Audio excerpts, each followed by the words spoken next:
y'all, this is Ethan Bonreal, warping in from the future to let you know that 20 minutes and 40 seconds from now, the world is at least 5% gayer. And the reason for this is because I'm hitting y'all up with some more Final Fantasy 15, so we're gonna take these homosexuals and murder these robots. And I got a few topics lined up for today, because one of y'all asked me a question, and I am obligated by the gay powers that be to answer it, or I will lose my vast homosexual magic, so we're gonna make it happen. But I don't have any notes written out, I just have this question to answer, and so I gotta figure out things to talk about. And as a heads up, the reason why I'm warping in from the future is because this is post-commentated. I originally recorded this with commentary, but it was dookie commentary. There was some bad mojo going around while I was recording, so we just went ahead and chopped that out of the video. But in the meantime, that means y'all got my undivided attention, and I won't have to micro murdering these robots while I'm blasting that gay stuff into your ear, so it'll be good. I'm pretty sure here I'm whip out Gladio, there we go, and get him really swinging that thing around while Noctis gets dragged. But I really love in the dialogue when the characters, I mean, they're not really flirting, they're just bro bantering, but it's fun to imagine them flirting a little bit. Because honestly, you know, you could argue that banter and, you know, just broing out and talking shit, it's kind of like flirting for straight people or straight guys. Like, they're not necessarily doing it to be romantic, but oh shit, there are more of them. They're not necessarily doing it to be romantic, but, you know, they're just letting you know that I see your fertility levels, friend, and they're good, and I love them, and I love you. But anyway, I'm trying to remember what we're going to do in this episode. I think we're going to cover a lot of ground. I am pretty sure we actually are going to actually visit the Hunter HQ, which I'm pretty hyped about. Oh my god, they're so close together. I actually also really like Gladio's walk cycle while you're playing as him, because he has a little bit of a swagger to his walk. He's letting you know that his gigantic set of genitals is dragging him down and kind of making him walk with a little bit of a diddy bop. But anyway, I guess I could just launch straight into the topic. I mean, I'm post-commentating, so there are no rules here, right? But first, so I get kind of a little bit tilted by this, because I'm like, oh shit, there's a house here, and I really want to get into it, because I love going into houses when I see them, but there's no way to fucking get in here, and you can kind of see Prompto and Ignis and Gladio judging me for not understanding that this residence cube is closed off to me. But, oh well. I was sad I couldn't get in there. But we need to go back to Hammerhead, because we need to turn in some quests. If you're wondering why I started the video not exactly where I was last part, I just went around and ground a little bit of EXP off screen, and I decided, you know, I might as well just turn on the fucking video while I'm here. And I did that, and so we're probably going to gain like 2 or 3 levels once I actually rest finally, because we've been up for like 3 or 4 days actually without resting. I think we have, at least. I don't remember exactly. Anyway, this is also the last pre-recorded video I have, so everything else after this should be fresh. I can tell you all about this. So someone asked me in the comments about gay slang and my opinions on it, and I have a lot of things to say about that. So something. What are you gonna make with this stuff? Something Hello? you'll like. You mean You're gonna make butt So loaf? y'all make sure to drop by and order some. In the meantime, this here will put some meat on your bones. Talk is actually kind of cute, actually. I think he's a bit cute.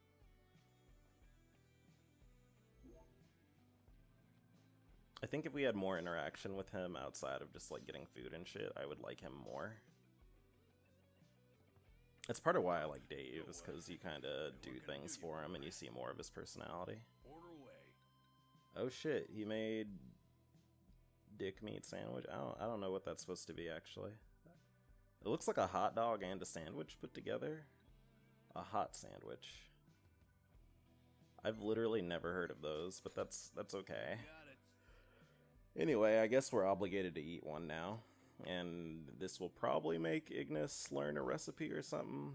It feels like something that he'll learn. Let's see.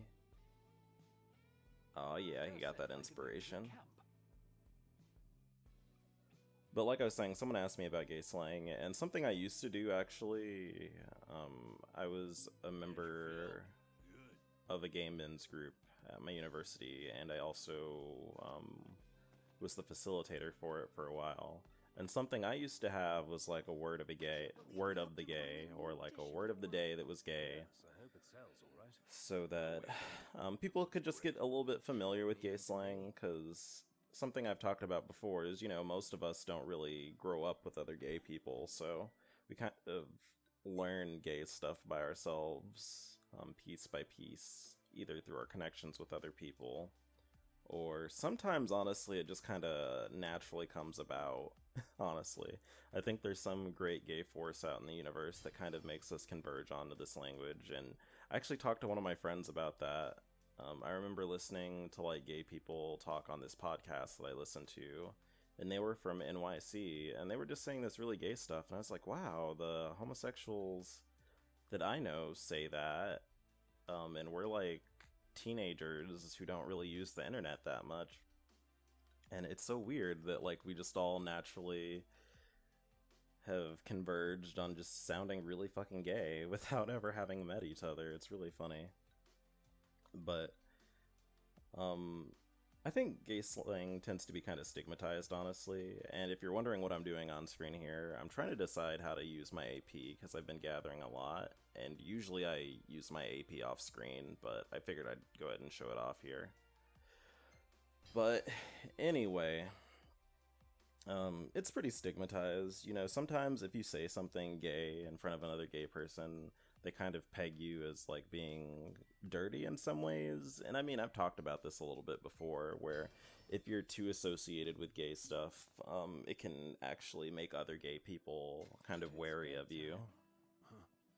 I remember when I first started college, I used to talk decidedly probably a little bit gayer than I used to, or than I do now. Or maybe it was just gay in a different way. It was a little bit more feminine, or it was a little bit more feminine and ethnic, actually, which was probably part of the problem. And people just really didn't respond to it, and I was really gagged because a lot of the people, oh, he's so cute, he's so photogenic. A lot of the people who I was talking to, they were also kind of feminine themselves, but it was like, if you go that extra step and you like actually start talking really gay instead of just like looking that way, that's too much. Like, we still need some point of like, some point where it's like, okay, there needs to be boundaries with how gay you are in public. And that really irritated the shit out of me. I remember it made me feel a little bit alienated. And then I also remember more recently when people started liking Drag Race, and they started kind of talking like I used to talk like, and I was like, what the literal gay fuck, you fucking twinks, you're gonna make me scream. Like, the same people who was like, you shouldn't talk like that, that's weird, are like just really now talking like that. That's very irritating. But anyway, it's stigmatized, like I was saying, and I think that it's cool though. I actually used to talk a lot about gay slang. Like I said, we had that word of the gay in the gay men's group, and we would have a different vocab word either I knew or that I looked up on the internet, and sometimes I would do historical ones too. That people don't really use that much anymore, just to give people like a point of reference. And I think the main theme that combines a lot of them is that they use kind of like double speak or like coded language.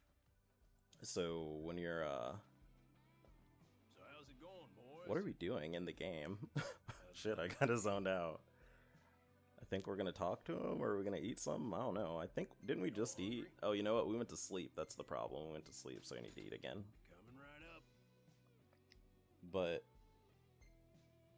can you feel me like trying to grasp what I was talking about before in my brain? There's too much homosexual chaos going on inside my head right now. But, like, you know, He could do his own hunting. Take his chef's knife and doink. He's no doubt aware of What the fuck was I talking about? I'm screaming. points of separation. Oh yeah, the double speak and stuff. You know, the thing that combines a lot of it is double speak, and also it tends to be more or less feminine. And what I mean by double speak, or like has multiple meanings, is that, well, exactly what I said. Like, one word can mean something good or something bad depending on the context in it. So I think a really good example of that is that a lot of people don't know that fierce isn't necessarily always a good thing to say. Like, it can be good or bad depending on who you're talking to or how you say it. Like, fierce can mean you look like intimidating or imposing, but it also can mean you look kind of like monstrous, but not like in a fashion way. You know what I'm saying? And hell, there's even a song about it. It's called "Bitch You Look Fierce," and a lot of gay words have that in it, and part of it is survival. You know, sometimes you have to have a word that sounds inconspicuous to straight people so that you can talk gay in public space, but it doesn't make sense. And that's part of where, like, the referring to other gays with feminine pronouns comes from, is that, you know, you can sound like you're talking about a female third party when in reality you're just talking about another mutual person you know who is gay, right? So you could say that you went out to a party with her, but hey, we're lagging, mom, we're lagging real bad, what the fuck? But you could say you were talking to her, or that she did something, but in reality you're just talking about old JoJo down the street. But if you say her, you know, someone straight listening in won't automatically know unless you're in person with each other. But that's that on that. I should probably talk a little bit about the game. Maybe. I actually regret in this video not exploring that area behind us more, because it looks really neat, and like I said, I really like houses and ruins and structures and stuff, so in the next video, I'll probably dick around there, I guess. I'm not 100% sure. I have to motivate myself to record, because again, I tend to try to record at least 4 or 5 videos at once and then release them over the course of like a week and a half so that y'all have time to catch up with the videos. But we're here. Part of the reason also why I felt comfortable, you know, not really talking about the game was that we're basically doing a bunch of fetch quests right now, and it basically amounts to like, grab me like 5 bare asses and oh shit, what's going on, son? I think I heard someone's voice. Hello? I think I never find this guy, incidentally. I am pretty sure I don't find this person, because they don't really give you a quest indicator to find them, and then they only yell once instead of like repeatedly yelling so you can hear if you're getting closer to them. Imperials above us. Oh, are you fucking shitting me? It actually does get a little annoying how frequently the dropships pop out, but it makes sense in terms of the game because they want us to fucking die. But, you know, sometimes it's not fashionable to have it happening all the time.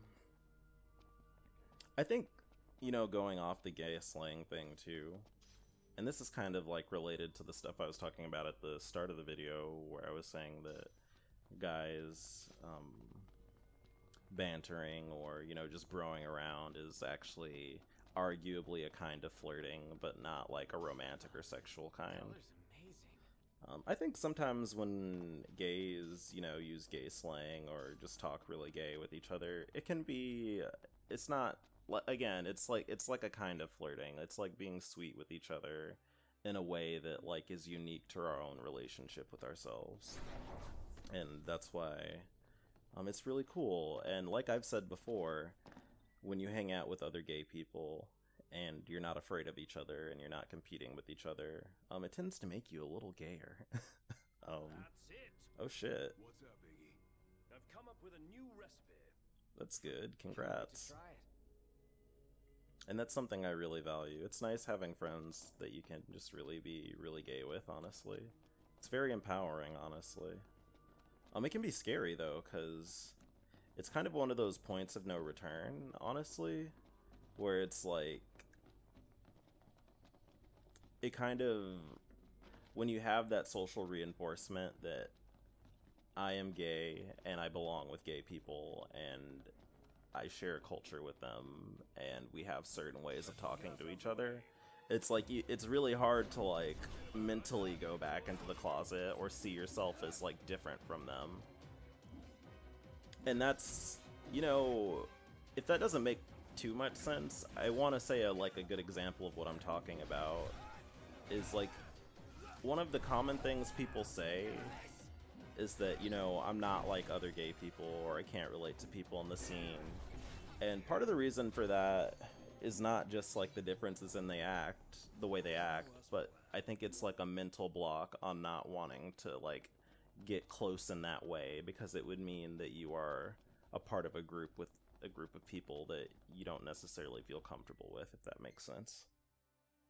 So it's like, it's not that you can't relate to them, it's more that mentally you don't want to, because you don't want to be a part of whatever that identity means, at least in my opinion. And I'm not saying that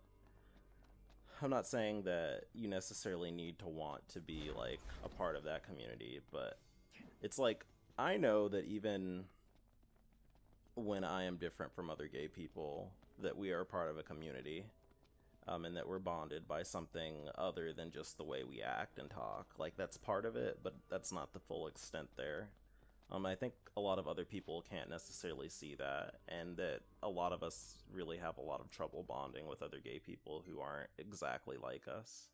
I mean, that's something I really want to encourage y'all, or just anyone, to get away from, is someone having to have the exact same experiences as you to find them familiar or comfortable. Sometimes people can be different, and they teach you a lot, and they help you grow as a person. That's why I think some of the stuff with scenes, like, you know, people who like hang out with people based off of body type or lifestyle, I think that ends up being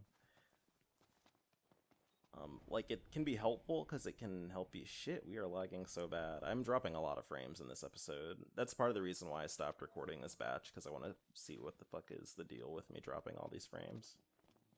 But like, you know, if you section yourself off into a community, like you hang out with only other gay gamers, or you hang out with only twinks or only bears, like, it makes it really hard to grow as a person. And at the same time, it's like comfortable to do that because you have things in common.